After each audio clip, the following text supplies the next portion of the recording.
Ministeerri muummee Dr. Abiy Ahmed sirna jalqabsiisa ijaarsa piroojeektii indaastirii nyaata qindaaboo Sagonfaa Oromiyaa irratti taasifama taasisaniin mootummaan sirna lammiilee biyyattii mara qixaan fayyadu ijaaruuf hojjechaa jiraachuu himan. Sirna uummanaa sirna akkamii uummanna?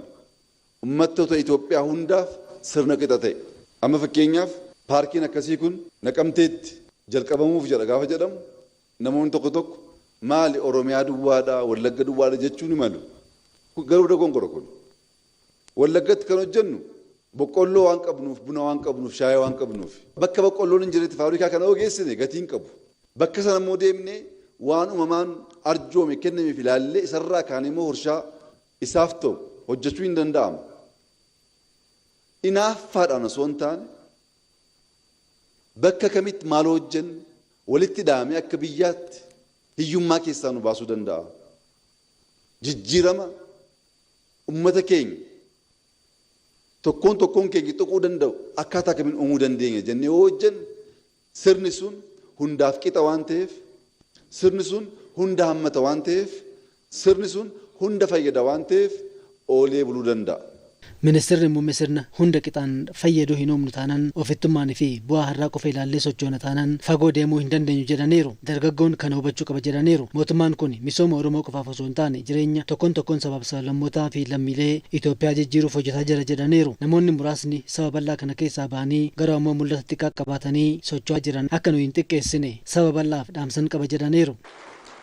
Namoonni mul'anni isaanii xiqqaatee nu xiqqeessuu akka hin dandeenyeef saba bal'aa kanaaf ergaan dhaamsuu barbaadu aadaan keenya eenyummaan keenya hammachuu gorshuu kennuu gargaaruu ofitti qabuu kan qabnu irraa qoonnee kan hin qabne irraas qoonnee kennuu waan ta'eef isarraa waan nu xiqqeessu irraa of eeggachuu qabna. Oromoon kan beekamu hammachuudhaanii gorshuudhaanii isa gochuudhaaf Oromiyaan hojjijjiirame Itoophiyaa dhiisaatii biyyoota ollaa baay'ee gargaaruu danda'a. Mootummaan hojiilee misoomaa kutaalee biyyattii garaagaraatti kan raawwataa jiru fayyadamummaa lammiilee maraa mirkaneessuuf ta'uu himaniiru. Misoomni hunda galeessi akka mirkanaa'u dargaggoonnis nageenya naannoo isaanii eeguu fi tikfachuu qabdus jedhaniiru. Keessattuu dargaggoonni Naqamtee fi godinoota Wallaggaa rakkoo nageenyaa naannawichaa maqaa gaarii uummata Wallaggaatti cilee dibaa jiru sirreessuu qabdu jedhaniiru. Dargaggoon magaalaa Naqamtee maqaan taane uummata keenyaaf kennamee jiru kan jijjiiruudhaaf waliin dhaabbachuun baay'ee murteessaadha. Abbootiin amantaa jaarsoliin biyyaa siyaasa bu'aa hin qabneef ishee guyyaa har'aa ilaaluu keessaa baanee maqaan akkasii kun gaafa oolaa bulu maqaa dhugaataa waan deemuuf asitti dhaabatee kana booddee dubbiin keenya misooma nageenya waliin dhaabbachuu tokkummaa ta'uu akka danda'uuf walii keenya gaafa dubbannus manatti gaafa dubbannus ergaan taa'ee dhalootatti dabarsuu akka hin dandeenyeef of eeggannaa gochuun barbaachisaadha. Kaleessam dhugaadhaayii naqamtee bultanii dhugaadhaayii naqamteen nagaadhaayii nuun jedhu kana caalaa cabuun jira. Nagaan naqamtee keessa jiru jaalalli naqamtee keessa jiru miirri obbolummaan naqamtee keessa jiru Wallagga darbee Itoophiyaa guutuuf hin ga'u.